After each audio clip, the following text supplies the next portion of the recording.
the thing that Dax is, and I don't know why I can't remember that. That's really bugging me. I'll just have to get off that and move on. Oh boy. Okay. Beam the memory back into me. But I can't speak on behalf of her species, but I don't know. I'm thinking, and this has been quite evident through her character. There's a lot of masculinity that still stayed with her, even though she was put in a biologically speaking, a female body. But she still retained the thoughts and processes of a male. So getting back to the Worf and Deanna Troi thing, which was another thing in season 7 that was just a real blow. And I think the reason they did that, I don't know how this got on the behind the scenes discs for the TNG DVDs. That really crappy quality, by the way, but really really nice sets that they put out as far as the design of the boxes and things. But the quality of the DVDs was very poor, which is sad. But hey, we're getting them Blu-rays, man! It's gonna be great. What are you gonna be doing July 23rd? Is it the 23rd? Because July 23rd, that's coming up. Hey, I guess that's the news for this episode, for crying out loud. By the second episode, I'll have to come up with some kind of news segment or something. Because this is just the pilot. Alright, so, a couple episodes of TNG and Blu-ray are coming into theaters July 23rd, but I'll let you look that up on your own, or I'll talk about it next week or something. Delve into that a little bit, but, Worf has said before, he finds Earth women weak. He requires a Klingon female. And one of the episodes that's going to be showing in at the Next Generation 25th Anniversary Theater presentation, and select theaters, get your tickets now, is an episode where no one has gone before. Not where no man has gone before, but where no one has gone before. Isn't that kind of a funny change that they did between TOS and TNG? That little change that they did with that. I guess it's to appear more, I don't know, to not exclude women. But it's interesting that this is another tangent here, but it's interesting how the meaning of the word man, like when you talk about mankind, you're including women in that too.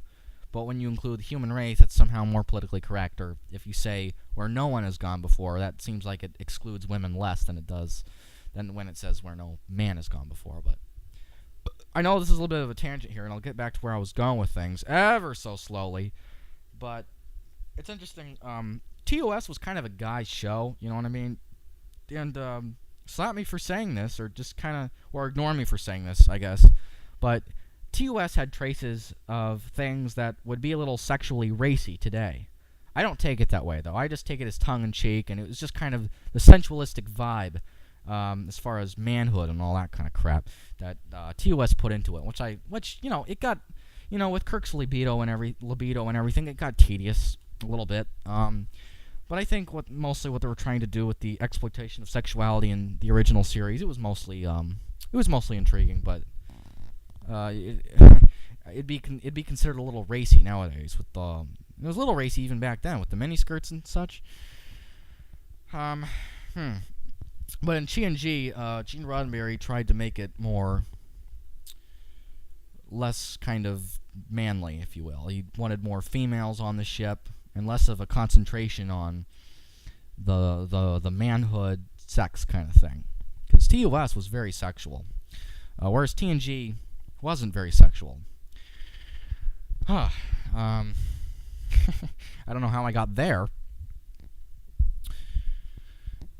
But yeah, Counselor Troy's a little girly girl, so it makes sense that Worf would have a relationship with Dax, Jadzia Dax.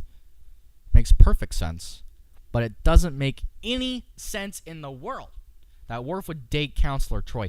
But what I was trying to mention with mentioning the TNG episode where no one has gone before, it's a very early episode. I think it's episode 3 of, I think that was Naked Now. I think it's episode 4 or 5 or 6 of, I don't know my orders. You see, you get the air date orders and the production orders mixed up. And you especially get it mixed up and with the season 1 shows, you don't know whether to count Encounter at Farpoint as one episode or 2 episodes because of the 2-parter deal. But But yeah, it's just a quirky thing.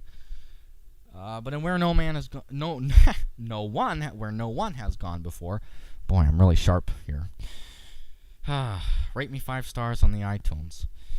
In where no one has gone before, you'll see, everybody's thoughts are coming to life, and you'll see one of Worf's Klingon fantasy women. And, Geordi will, the famous line where Geordi says, "Worf, is this your idea of sex?"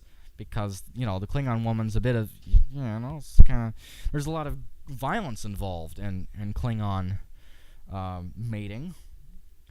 And if you're going to engage in physical interaction with Counselor Troi, you're going to rip her insides out. I'm sorry. I don't mean to be getting on like that, but Worf's a gentle guy. He can be gentle and kiss Troi and gently on the lips or whatever. But I'm just saying that's not really the Klingon way, and I think Worf was a little wimpy for falling for Deanna, honestly. I kind of do. Worf's got different tastes than that. So I don't know how long I went on talking about that, for crying out loud. But anyway, moving on. I gotta make things more concise. Gotta say a point, and then move the heck on.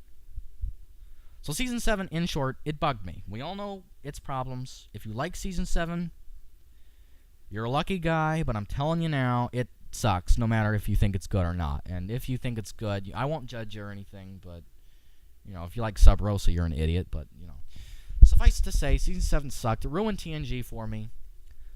But in the past 24 hours, something wonderful had happened. Now, before I tell you what exactly happened, let me backtrack a little bit even before that, okay? I couldn't watch TNG at all.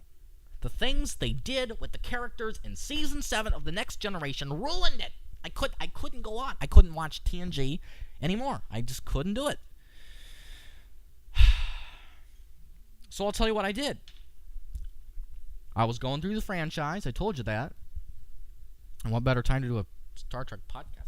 I was going through the franchise, and I came up upon a particular series that came after TNG. Guess what it was called, everybody? Star Trek Deep Space Nine. And it was the first time I would ever see an episode of Deep Space Nine. The first time I'd explore it, that I'd know anything about it. Before then, TOS and TNG were the definitive Star Trek for me. And then the series that came afterwards were kind of the afterthought of the cultural significance of the shows. You know what I'm saying? They were more for, kind of more directed toward the Trekkie culture. Which it